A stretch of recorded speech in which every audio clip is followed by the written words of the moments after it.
점은 어떻게 보면 참 위로의 책 아니겠습니까? 그래서 제가 오늘 어떤 얘기 하는 것보다도 본문에 들어가서 오늘 제가 한 설교 본문을 가지고 곧장 말하도록 하겠습니다.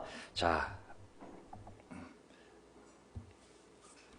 이번 주일이 이제 4월 12일 부활절입니다. 전 세계가 부활절로 다 함께 기념하는 날인데요. 또 어떻게 될지 모르겠지만 다른 교회들은 어쨌든 서울에 있는 교회들, 대한민국에 있는 모든 그리스도의 교회들은 한 곳에서 일단 교회를 대표할 만한 사람들이 모여서 함께 순서를 맡고 또 설교를 하고 성찬을 하고 그리고 연합 예배 형식으로 드리기로 했습니다. 그래서 오늘 이번 주 주일날에는 명동 그리스도교 들어오면 안 되고 유튜브에 서울 그리스도교를 치게 되면 아마 11시에 예배가 중계되는 걸로 알고 있습니다. 그래서 꼭 기억하시기를 바라겠습니다.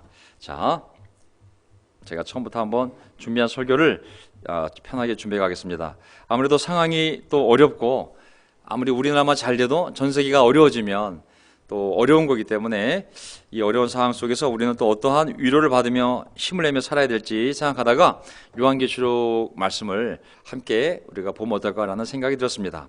자, 오늘 설교 제목, 나는 네가 한 일과 너의 수고와 인내를 알고 있다. 이것은 무슨 표현이 아니라 교회를 위로하시기 위한 교회의 머리이신 예수님께서 다 알고 있다고, 네가 했던 일들 또 애쓴 것들, 인내하고 있는 거 다 알고 있다고 위로하시는 말씀이거든요. 그래서 이 본문을 가지고, 요한계시록 본문을 가지고 오늘 주제는 교회들에 대한 하나님의 격려, 예수님의 격려라는 내용이 되겠습니다.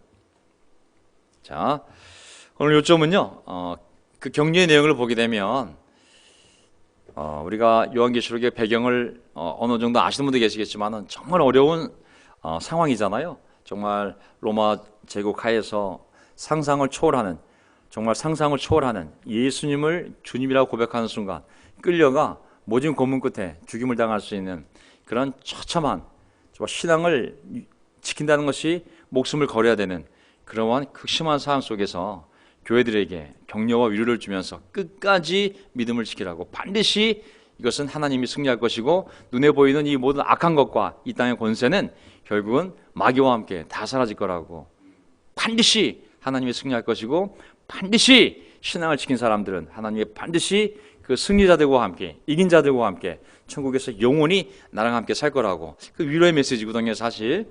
그래서 그 내용을 보게 되면 첫 번째, 너는 내 이름을 위하여 고난을 견뎌냈다. 너는 내 이름을 위하여 고난을 견뎌냈다. 각 교회에게 주는 메시지들인데요, 교회마다 틀리긴 하지만 오늘 제가 그 격려된 메시지를 다 모아봤습니다. 그래서 격려된 메시지들만 7교회를 향한 예수님의 격려 메시지를 다 모아서 오늘 우리의 마음에 좀 가지고 와서 각자의 삶에서 좀 힘을 내는 시간을 갖기를 바랍니다. 두 번째 포인트, 너는 나를 믿는 믿음을 저버리지 않았다. 굉장히 어려운 상황이었지만 예수님이 아시는 거거든요. 야, 네가 끝까지 내 이름을 위하여 믿음을 버리지 않는구나. 나는 너의 믿음을 보았다. 나는 알고 있다. 라는 말씀인 거거든요. 세 번째, 너는 힘이 약한데도, 힘이 보잘것 없음에도 불구하고 내 말을 지켜냈다. 예수님의 말씀이거든요. 정말 교회가 어려운 상황이지만 쪽수도 숫자도 적고 힘도 없고 정말 변변치 못한 교회였지만 그들이 그런 상황 속에서도 하나님의 말씀대로 사는 모습을 보면서 격려하시는 메시지, 너는 힘이 약한데도 변변치 않은데도 내 말을 지켜냈다. 예수님의 박수 소리가 들리는 것 같습니다. 자, 이제 이런 요점을 가지고 요한계시록 2장, 3장에 나와 있는 7교회를 향한 7교회 인도자가 되었던 7교회 형제자매들에게 보낸 편지, 그 예수님의 메시지 내용 중에서 격려하시던 부분만을 다 모아서 제가 함께 보도록 하겠습니다. 요한계시록은 양이 22장까지 있지만 워낙 우리가 이해하기 어려운 여러 숫자와 또 상징과 비유와 또 그림 같은 모습들이 있기 때문에 우리가 그런 것을 신학적으로 공부해서 지식을 쌓는 것이 중요한 것이 아니라 교회를 사랑하시는 예수님께서, 하나님 아버지께서 그 교회를 격려하셔서 아무리 박해받고 핍박받고 궁핍하고 어렵더라도 너희들이 반드시 믿음을 지키고 승리하면 내가 반드시 이 모든 세상을 심판하고 천국에서 만날 거라는 그 위로와 희망찬 메시지거든요. 그래서 저는 거기서 입각해서 하나님의 사랑의 관점에서 오늘은 2장 3장을 좀 편집하여 제가 전하도록 하겠습니다. 자, 너는 내 이름을 위하여 고난을 견디어냈다. 자, 일곱 교회는 이제 2장 가게 되면 이제 다 아시다시피 지금의 터키 지역에 있는, 옛날에는 소아시아라 불리던 지금의 터키 지역에 있는, 지금은 다 사라졌지만 뭐 이슬람 국가 되었지만 옛날에 있었던 그 일곱 교회에 예수님께서 편지를 써서 보내게 됩니다. 자, 그 일곱 교회는 1차적으로 그 당시에 소아시아라 불렸던 선택된 교회를 말하기도 하지만 또 본질적으로는 예수 그리스도를 기초로 하여 세워진, 그 이후로 세워질 모든 교회들을 가리킨다고도 얘기할 수가 있습니다. 그러니까 그 당시에 실제로 존재했던 일곱 교회이기도 하지만 또 앞으로 세워질 모든 교회를 대표하여 또 보낸 편지라고도 우리가 이해할 수가 있겠습니다. 결국 내용은, 핵심적인 것은 고난으로부터 인내하여 믿음을 지키든지, 아니면 풍요와 주변의 세상 우상 숭배하는 그러한 이방 문화의 영향을 물들지 않고 신앙을 지키든지 하나님은 다 보고 있다고, 그리고 다 알고 계시다고, 하나님은 반드시 그 보상을 각 사람에게 하실 것을 알려주는 거거든요. 그래서 교회를 격려하는 겁니다. 그리고 위로하시는 것이 바로 이 요한계시록의 가장 중요한 목적 중 하나입니다. 그래서 우리가 그런 마음을 가지고 이 본문 내용을 보았으면 좋겠습니다. 에베소 2장 1절부터 보도록 하겠습니다. 자, 1장부터 시작해서 나머지 장들은 제가 다양한 방법으로 접근을 해서 우리가 편하게 이해할 수 있도록 편집을 해서 제가 전하도록 하겠습니다. 오늘 요한계시록 2장 1절, 에베소 교회의 신부님들에게 이렇게 써보내라. 자, 예수님이 직접 써보내라고 한 내용입니다. 나는 네가 한 일과 너의 수고와 인내를 알고 있다. 자, 여기서 네가 한 일, 행위라고도 하지만 결국은 이것은 뭐겠습니까? 전체적인 신앙의 삶 아니겠습니까? 난 너의 삶을 다 들여다보고 있다고, 다 알고 있다고. 너의 수고라는 것이 그냥 좀 노력하는 정도가 아니라 정말 힘든 노동을 해서 최선을 다해 살아가는 그 모습 내가 다 보고 있다고. 네가 가장으로서 또 그 믿음의 가족을 먹여 살리기 위하여 최선을 다하여 일하고 있는 모습, 또 싱글로서 정말 직장에서 정말 그 힘든 상황 속에서도 최선을 다해 살아가는 모습들, 내가 다 그 수고를 알고 있다고. 또한 인내도 결국은 뭐겠습니까? 어떤 어려움이 생겨도 그것을 뚫고 나가서 극복해내는 그러한 확고한 삶, 그것이 바로 인내하는 삶 아니겠습니까? 정말 억지로 사는 삶이 아니라 정말 당당하게 맞서서 그 어려움을 뚫고 나가면서 확고부동한 제자로서의 삶을 사는 모습, 내가 다 보고 있고 다 알고 있다라고 말씀하시는 것입니다. 이것이 각 사람을 향한 예수님의 메시지임을 기억하시기 바랍니다. 자, 또 나는 네가 악한 자들을 참고 내버려 둘 수 없었던 것과 사도가 아니면서 사도라고 자칭하는 자들을 시험하여 그들이 거짓말쟁이임을 밝혀낸 것도 알고 있다. 자, 여기 보게 되면 악한 자들을 내버려 두지 아니하고 또 거짓 사도들을 다 드러내서 사람들에게 그 거짓 진리가 전파되지 않도록 했던 노력들에 대해서 다 알고 있다. 자, 에베소 교회 생각하면 우리 에베소서에 편지도 있지만 어쨌든 교회는 진리의 기둥과 터전이 아니겠습니까? 무엇보다도 하나님의 말씀, 진리를 수호해야 될 책임이 바로 교회에 있습니다. 바로 이 에베소 교회 형제자매들은 정말 어려운 삶 속에서도 그들의 수고와 많은 인내를 통해서 무엇보다도 거짓 교리를 따르지 아니하고 그것을 드러내어서 하나님의 말씀을 보존했던 교회임을 알 수가 있습니다. 자칭 사도라 하는 자들은 결국은 예수님을 들먹이고 좋은 것들을 들먹이지만 결국은 자신의 배를 불리기 위한 자들이고, 그러한 이단 사이비를 따라갔을 때 많은 사람들의 신앙이 무너지고 가정이 파괴되고 많은 불행이 따르지 않습니까? 결국 교회가 해야 될 일은 진리를 지켜내는 일인데, 바로 이 에베소 교회가 힘든 가운데 속에서도 하나님의 말씀을 붙잡고 영적 분별력을 가지고 모든 사람들이 그 진리의 길을 갈 수 있도록 싸우고 있는 모습에 대해서 내가 다 알고 있다고, 너희들의 그 수고를 그 말씀대로 따르며 거짓 교리를 드러내며 올바른 길을 가려고 했던 모든 노력을 내가 다 보고 있다고 말씀하고 있습니다. 세 번째, 3절, 너는 참고 내 이름을 위하여 고난을 견뎌냈으며 낙심한 적이 없다. 야, 너는 잘 참아왔고 정말 교회가 아니었더라면, 내가 아니었더라면 이미 이 삶을 떠났을 텐데도 불구하고 하나님의 이름을 위하여 고난을 견뎌냈다고 다 보고 있습니다. 그것이 불합리한 고난이었고 이해할 수 없는 고난이었고 참을 수 없는 고난이었지만 그래도 네 성격이 강해서가 아니라 내 이름을 위하여 참고 이겨낸 것에 대해서 예수님이 높이심을 알 수가 있습니다. 그 당시에 생각해 보면 정말 교회가 내적으로 외적으로 이 당시 이 편지들이 쓰여진 당시에 그 지역에 있던 교회들의 상황을 보게 되면 지구상에 존재했던 교회들 가운데 가장 어려운 교회들이 아니었나 싶습니다. 정말 이게 영적으로 보게 되면 많은 이단이 아니라 그 당시에 이방 신을 섬기는 그러한 이교들의 문화가 주류 사회였고 모든 사람들이 다 이방 신을 섬겼으니까, 그리고 로마 황제도 날뛰면서 자기를 신이라고 주라고 부르라고 그러고 정말 자기를 주라고 하나님으로 고백하지 않으면 다 죽임을 당하게 되는 상황이었으니 얼마나 어려운 상황이었겠습니까? 그리고 또 내부적으로 같은 유대인들이 쫓아다니면서 유대주의자들이 이 예수님을 이단이라 그러면 거꾸로 교회를 핍박했던 그 거짓 유대인들, 그들이 정말 핍박하는 걸 생각하면 너무 다양한 계층이 여기저기서 밖에서 안에서 교회들을 공격했을 때 그들의 고난과 그들의 그 어려움은 이루다 말로 형용할 수 없었을 것입니다.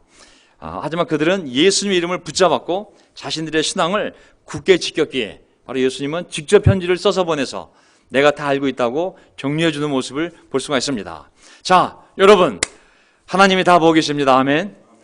우리의 신앙의 삶을 이 쉽지 않은 상황 속에서 또 우리 제자 형제들 아버지로서 정말 이 가정을 지키고 믿음의 가족을 지키기 위하여 자신을 부인하며 불안한 미래 속에서도 최선을 다해 사는 그 모습을 하나님이 보고 계시고, 또 우리 아내들 또 집에서 어려운 상황이지만 그래도 믿음을 지키며 또 말씀을 보며 기도하며 아이들을 믿음으로 키우는 모든 노력을 예수님이 보고 계시고, 우리 싱글 자매들 겪고 싶지 않은 상황이지만 그래도 그 어려운 상황 속에서도 하나님 주시는 힘으로 정말 각자의 자리에서 어쨌든 믿음의 싸움을 하고 있는 생각하면 예수님의 이 칭찬이 여러분에게 향한 것이라고 저는 분명히 믿습니다.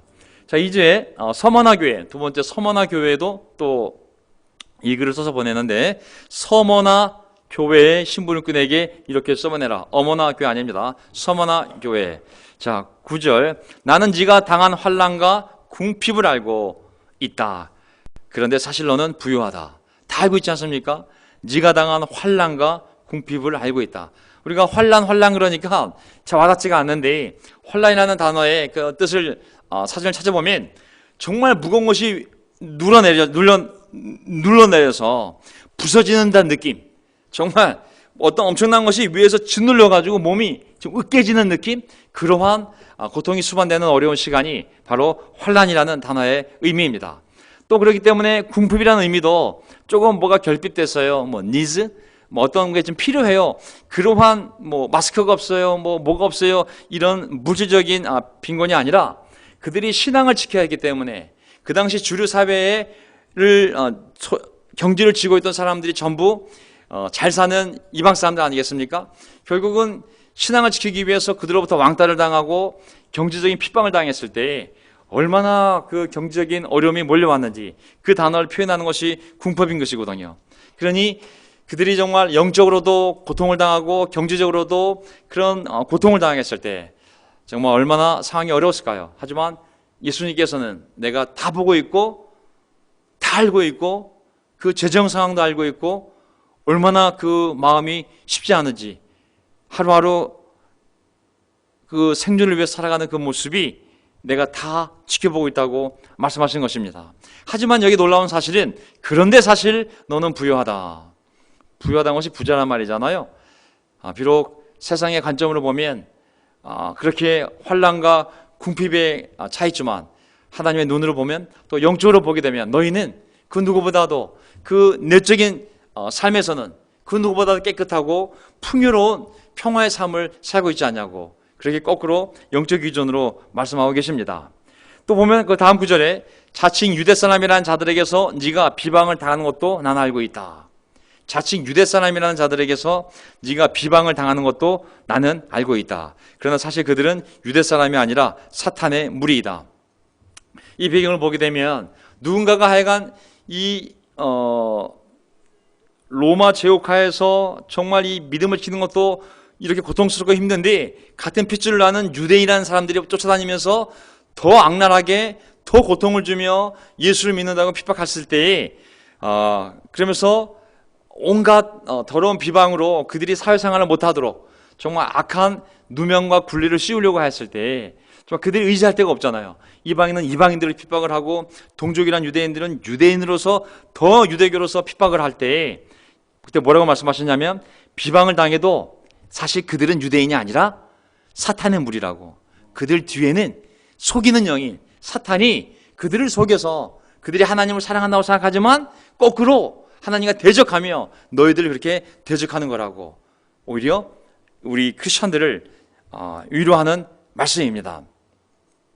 자, 또 12절에 가게 되면 이번엔 버가모 교회에게 또 이런 편지를 쓰십니다. 13절, 나는 네가 어디에 거주하는지를 알고 있다. 동네 얘기하는 거 아닙니다. 네가 강북인지 경기도 수도권인지 그 말씀이 아니라, 자, 나는 네가 어디에 거주하는지를 알고 있다. 그곳은 사탄의 왕자가 있는 곳이다. 야, 사탄의 왕자가 있는 곳. 야, 버가모 교회 형제자매들 얘기하면서 나는 네가 어디에 살고 있는지 알고 있다고. 그곳은 바로 사탄의 왕자가 있는 곳이다. 그렇지만 너는 내 이름을 굳게 붙잡고 사탄의 왕자 옆에서 살면서도 예수의 이름을 굳게 붙잡고 또 내 신실한 증인인 안디바가 너희 곁 사탄이 살고 있는 그곳에서 죽임을 당할 때에도, 야, 엄청난 일이 벌어졌어요. 하나님의 신실한 종이 바로 그 사탄의 그 센터에서 정말 믿음을 지키고 살다가 죽임을 당하는 일이 벌어졌습니다. 하지만 그럼에도 불구하고 너희는 나를 믿는 믿음을 저버리지 않았다. 자, 이 배경을 이해하려면 제가 주석서를 통해서 알게 된 내용을 같이 나누는 게 필요한 것 같습니다. 자, 버가모 지역.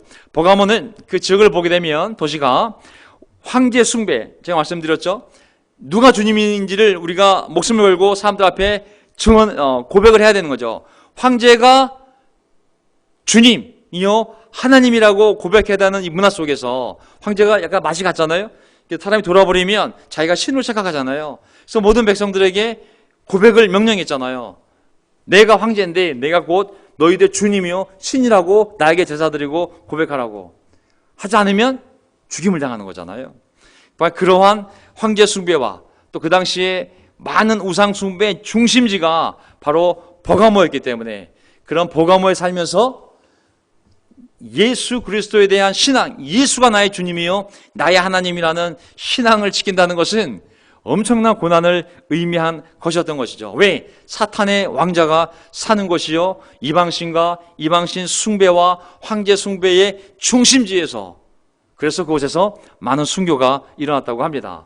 바로 그 대표적인 케이스가 바로 이 버가모의 안디바라는 사람이고, 실제적으로도 또 이 버가모 교회의 한 교회 책임자가 바로 이 황제 숭배를 거절하다가 불에 타 숨지는 그러한 일이 벌어졌거든요. 그 당시에는 얼마나 무식하게 사람을 죽였냐면 정말 이루 상상도 할 수 없는 방법으로 정말 황제를 신으로 고백하지 않으면, 주님으로 고백하지 않냐고 예수를 주님으로 고백했을 때 정말 그들을 붙잡아 사람을 무자비하게 죽였거든요. 정말 하지만 그런 곳에서도 신앙을 지킨 것에 대해서 내가 알고 있다고, 다 알고 있다고 말씀하시며 위로하심을 알 수가 있습니다. 자, 우리가 요한계시록을 이제 보다 보면 요한계시록은 참 나중에 더 공부하도록 하겠지만 어쨌든 우리가 다 이해할 수 없는 책처럼 느껴집니다. 왜냐하면 첫째는 비유와 거기에 많은 숫자들과 또 상징과 우리가 이 지구상에서 경험하지 못한 많은 천국에만 존재하는 그런 영적인 존재들을 그림처럼 보여주고 있기 때문에 우리가 경험한 것이 아니다 보니 지구상에서의 경험을 이해할 수 없는 많은 사건들과 모양들이 있거든요, 사실은. 하지만 또 그런 것뿐만 아니라 진짜 어려운 이유는 이 책 자체가 아까도 말씀드렸다시피 이렇게 어려운 상황 속에서 정말 신앙을 지켜야 하는 사람들을 위로하기 위한 책이기 때문에 이 글을 읽는 사람들의 상황은 날마다 목숨을 걸며 먹고 사는 문제가 아니라 날마다 목숨을 걸며 예수 그리스도를 믿어야 하는 상황이기 때문에 우리랑 그들의 상황이 잽이 안 될 정도로 다릅니다. 저는 이 요한계시록을 보게 되면 요한계시록에 등장하는 이 7교회를 생각해 보면 저는 북한에 있는 지하교회들이 떠올라요. 정말 북한 김정은 공산당 독재 마귀 체계 아래서는 예수를 주님이라 고백하는 순간 총살행이잖아요. 그거는 그 나라의 법이 그렇게 돼 있잖아요. 종교가 아편이고 그중에 가장 무서워하는 것을 기독교로 보고 있잖아요. 그냥 하나님이란 단어, 예수란 단어를 쓰는 순간 그냥 총살이잖아요. 성경책을 들키는 순간 총살이잖아요. 지금 어떻게 보면은 그들이 요한계시록을 보았을 때 눈물을 흘리며 큰 기쁨과 위로를 받을 책이 바로 이 요한계시록이 아닌가 싶습니다. 자, 하지만 또 바로 이 코로나뿐만 아니라 우리 각자의 삶에서 또 우리가 겪고 있는 어려움들을 어떤 눈으로 바라봐야 될지 요한계시록을 통해서 굉장히 큰 위로를, 굉장히 큰 확신을 가질 수 있는 책이기 때문에 또 이 책을 함께 공부하면서 그러한 격려를 갖고 계속 힘차게 앞으로 나아갈 수 있는 힘을 길러내기를 간절히 바랍니다. 자, 18절에 보면 또 두아디라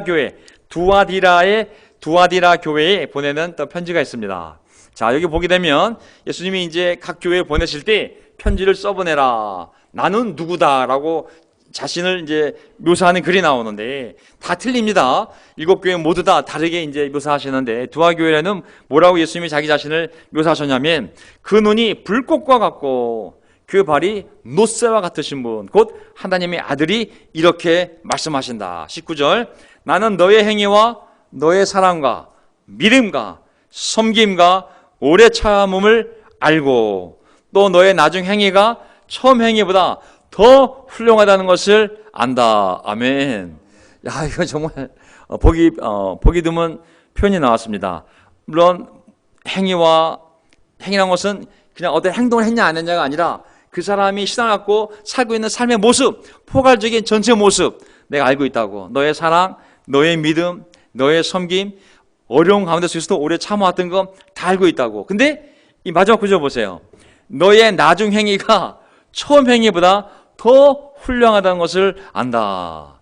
야, 이 부분은 뭐냐면 사람의 이 보편적인 심성을 보게 되면 시간이 지나면서부터 열정을 잃기가 쉽고 순수함과 순결함을 잃기가 쉽잖아요. 하지만 이 두아디라 교회는 시간이 지났지만 나중 행위가 처음 행위보다 더 훌륭한 교회였습니다. 야, 어떻게 이럴 수가 있을까요? 정말 사랑이 식지 않았고 오히려 그 사랑으로부터 행하는 일들이 더 많아졌음을 예수님이 칭찬하고 있습니다. 시간이 흐를수록 더 영적이 된다는 것. 정말 시간이 흐를수록 더 지난번에도 우리가 했지만은 그러한 행위와 하나님의 이름을 위하여 내가 했던 수고들 그리고 서로를 섬기는 일들 이런 것들이 더 깊어지고 넓어졌을 때 예수님이 그걸 보시고 야 어떻게 너는 나중 행위가 처음 행위보다 더 훌륭하구나 칭찬하는 모습입니다. 저는 우리 명동교 형제자매들 또 어디선가 이 방송을 함께 들으실 우리 모든 형제자매들 하나님이 그러한 칭찬을 하는 삶을 살고 계시라 믿습니다. 아멘. 저도 그런 삶을 살고 있습니다. 하나님 부르시는 마지막 순간까지 최선을 다하여 정말 그러한 삶을 살 수 있다면 예수님이 우리를 보고 그렇게 칭찬하시는 거 아니겠습니까? 야, 넌 나중 행위가 어떻게 처음 행위보다 더 훌륭하니? 아멘. 그 다음에 3장 1절을 보게 되면 이 사대교회에 또 보내는 편지가 있습니다. 사대교회 신부님에게 이렇게 써보내라. 사대교회 나는 너의 행위를 안다. 죄다 안다예요. 조심하시기 바랍니다. 다 안답니다.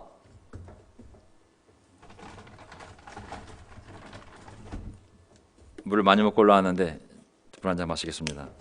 안다고 하니까 갑자기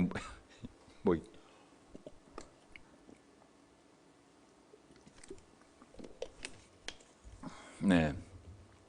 사대교회 이렇게 써보내라. 나는 너의 행위를 안다. 너는 살아있다는 이름은 있으나 실상은 죽은 것이다. 제가 이 구절을 안 넣고 싶었었는데 오늘 격려 메시지이기 때문에 그 당시에 상황이긴 하지만 이것이 이어져야 되기 때문에 왜 그런 격려했는지 알 수 있기 때문에 제가 어쩔 수 없이 이 표현을 있는 그대로 제가 그냥 자르지 않고 갖고 왔습니다.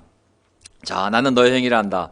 너는 살아있다는 이름은 있으나 실상은 죽은 것이다. 앞에 있는 교회들을 보게 되면 아까 말씀드렸다시피 너무나 어려운 핍박 속에서, 환난 속에서 그들이 고통을 겪으면서 정말 날마다 믿음을 지키고 예수님을 주님으로 고백하는 삶이 도전이고 정말 변절하기 쉬운 상황이었는데, 그렇기 때문에 예수님이 격려한 거거든요.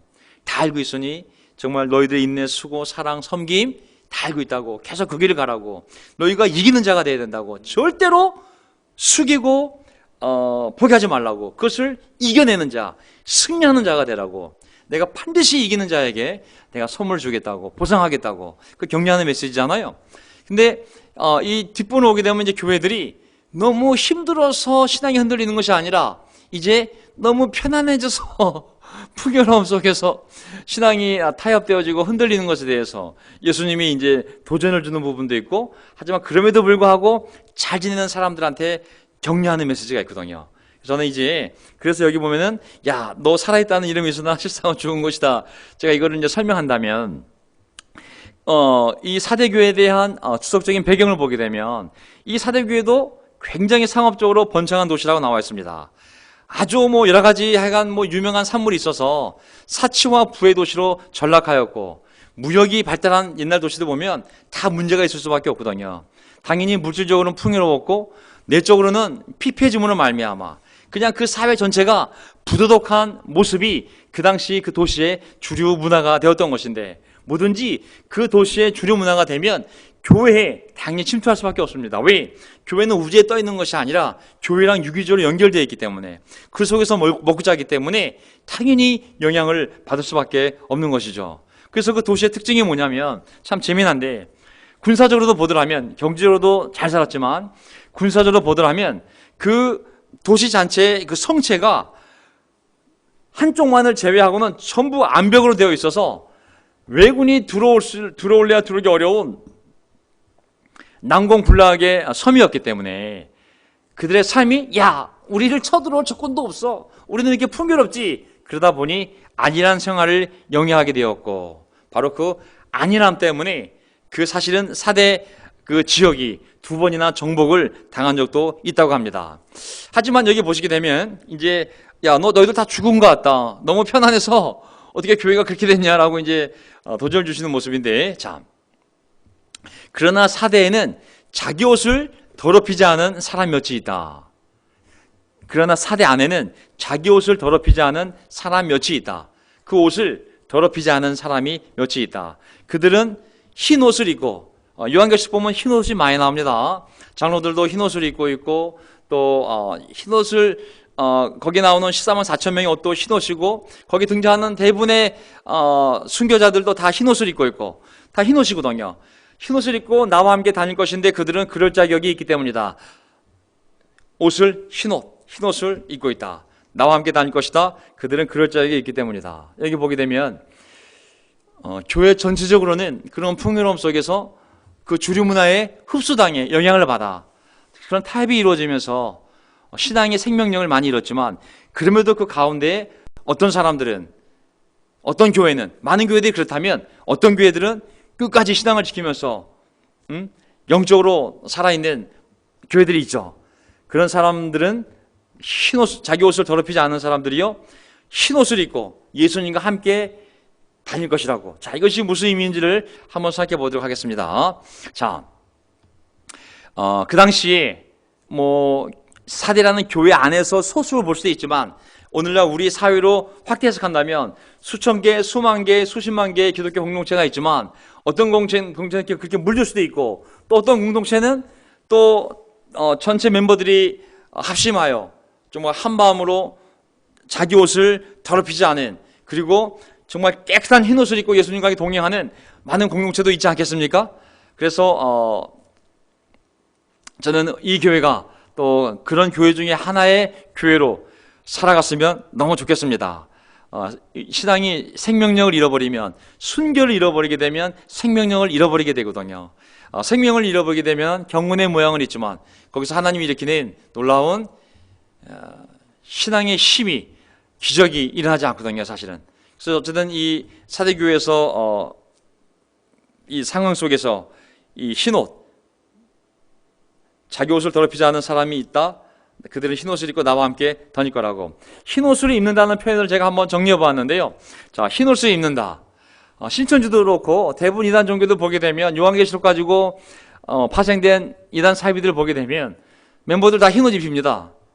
또 백마 타고 교주들이 다 계시록에 나와 있는 그런 모습들이거든요. 심판자 구원자의 최종 심판자가 흰말을 타는 이미지가 있기 때문에 자기가 그런 진짜 존재가 된 것처럼 다들 흰말 탑니다. 김정은이도 이번에 보니까 백두산에 흰말 타고 올라갔더라고요. 아이고야, 그 말이 얼마나 고생했겠어요. 추운데 무거운 몸무게 신으라고. 자, 흰옷을 입는 것은 뭐냐면 그리스도인들이 그리스도의 구속의 피로, 예수님의 피로 깨끗이 팔 때 우리 인간의 옷이야 강력한 세탁 세제가 있지만 인간의 영혼을 더럽힌, 육신을 더럽힌 그 죄악들은 오직 예수님의 피로밖에는 씻어질 수가 없잖아요. 그래서 예수님의 피로 깨끗하게 자기 옷을 빤다는 의미에서 그게 구원받은 사람들의 천국에서 묘사하잖아요. 그래서 흰옷을 입는다. 두 번째는 그 순결함이니까 천국에 가면 다 흰옷을 입고 있어요. 그것은 뭐냐면 하나님과 영적 교제를 통해 하나님의 거룩함과 영광스러운 삶을 살아가는 현재의 삶, 그래서 흰옷을 입고 있다라는 의미로 해석할 수가 있는 것이죠. 그래서 신천지 보면 죄다 흰옷을 입혀놨잖아요. 왜냐하면 자기는 하나님의 나라요 제사장이기 때문에 벌써 다 깨끗한 옷으로 마치 천국 시민인 것처럼 계시록에 있는 그 묘사대로 다 흰옷을 입혀놨음을 알 수가 있습니다. 하지만 세 번째, 흰옷을 입었다는 것은 뭐예요? 결국은 반드시 이긴 자로서 천국에 들어갈 자라는 것을, 그 약속을 받고 산 자라는 또 의미가 있잖아요. 그래서 저 옆에 보니까 우리 강승만 형제께서 하얀 와이셔츠를 깨끗이 입고 계신데 아멘. 또 저희 민족이 백의 민족 아니겠습니까? 설마 요한계시록 때문에 백의 민족이 된 건 아니지만 저희도 이런 순결, 흰옷을 좋아하는 민족인데 그래서 더 우리가 종교적 열정이 많은지도 모르겠습니다. 자, 혹시 또 코로나 끝나고 교회 오실 때 위아래 또 백구두까지 해가지고 흰옷으로 또 입고 오지 마십시오. 또 이상한 단체 될 수 있습니다. 예, 자유롭게. 자, 마지막으로 이제 너는 힘이 약한데도 내 말을 지켜냈다. 이게 마지막 구절입니다. 거의 다 왔는데요. 너는 힘이 약한데도, 하나님 보시기에도 정말 보잘것 없는데도 불구하고 어떻게 너희들이 이렇게 힘을 내서 내 말을 지켜냈니? 그런 칭찬이지 않습니까? 이제 이게 빌라델피아 교회입니다. 빌라델비아. 영어로 필라델피아라고 하잖아요. 요한계시록 3장 7절, 빌라델비아 교회 신분꾼에게 이렇게 써보내라. 나는 네가 한 일을 안다. 8절 건너뛰겠습니다. 나는 네가 한 일을 안다. 다 알잖아요. 모든 교회에 대하여 속속이 한 명 한 명 다 알고 계십니다. 보라, 나는 아무도 닫을 수 없는 문을 너 앞에 열어놓았다. 너 아무도 닫을 수 없는 문을 내가 열어놓았다. 그건 천국 문이겠죠. 너는 힘이 약한데도 내 말을 굳게 지키며 내 이름을 모른다고 하지 않았다. 아멘. 어떻게 보면 참 요즘 정말 가게 하시는 분들 얼마나 어려우시겠어요. 문을 닫고 싶으시죠? 닫을 수도 없고 정말 어려운 상황들임을 생각할 때 우리 교회 안에도 또 이렇게 문을 열고 사업하시는 분도 계신데 아주 마음이 생각할 때마다 안타깝습니다. 우리 어머님도 그렇고 진짜 잘 이것을 견뎌내야 되는데 하지만 너는 힘이 약한데도 내 말을 굳게 지키며 상황이 정말 어려운데도 정말 내 말을 굳게 지키며 내 이름을 모른다고 하지 않았다. 앞에 있는 아무도 닫을 수 없는 문은 천국으로 들어가는 문 아니겠습니까? 정말 빌라델피아에 있는 교회들에게 너희들에게는 천국 문이 열려 있다고, 아무도 못 닫는다고, 너희들은 전부 나에게 올 거라고. 하지만 지금 사명 옷을 보았을 때 정말 숫자적으로도 열세요, 경제적으로도 열세요. 정말 그들의 핍박하는 사람들과 주류 사회를 생각해보면 아무것도 아닌 아주 소수의 한 줌밖에 안 되는 그런 무리임에도 불구하고 이 진리의 편에 서서 말씀을 지켜냈다?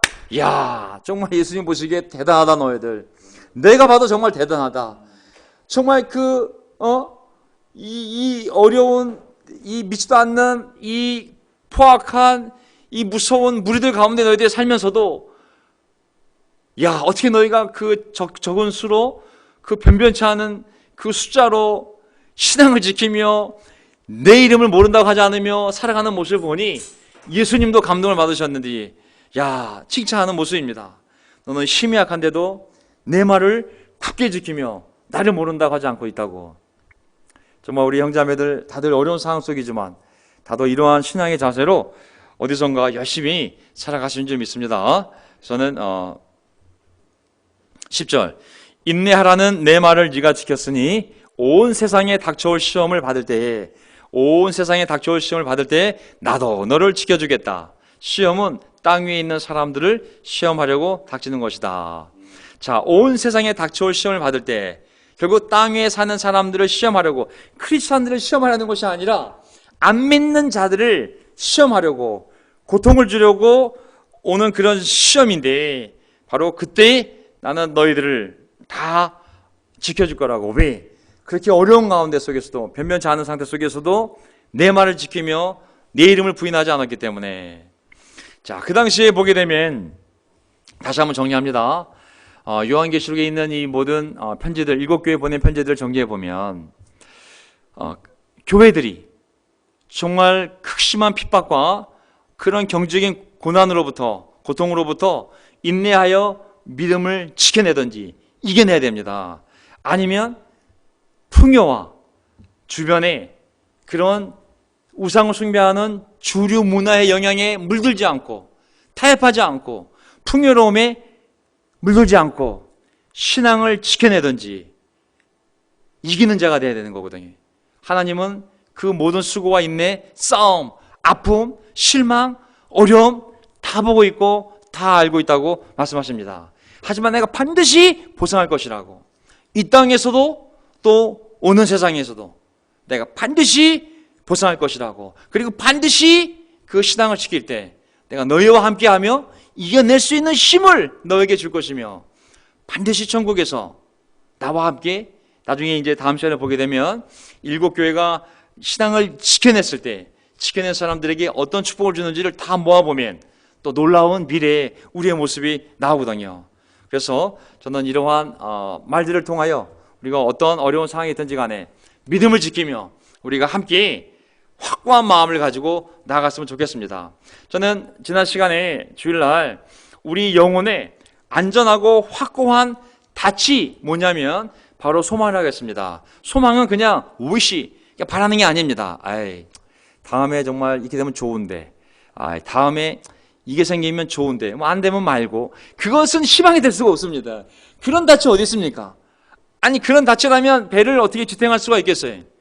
우리의 삶을 세상의 모진 풍파로부터 묶어주고 붙잡아주고 끌고 가려면 그 닻은 그러한 연약한 소망으로는 절대로 우리의 삶에 닻이 될 수가 없습니다. 성경에서 하는 희망은 바로 이런 요한계시록에 나와 있는 하나님의 위로, 격려, 하나님 주시는 그 약속의 선물들, 그것을 100% 믿기 때문에 확신, 아마 소망이라는 단어는 분명히 일어날 일에 대한 어떤 확신이라는 단어가 더 나을지도 모르겠어요.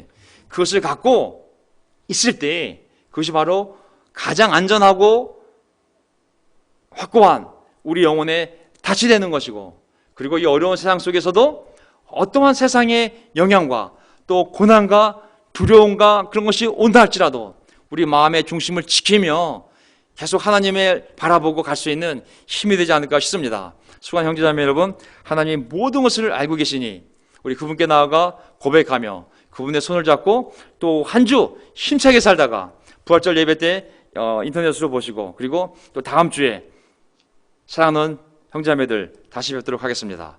감사합니다.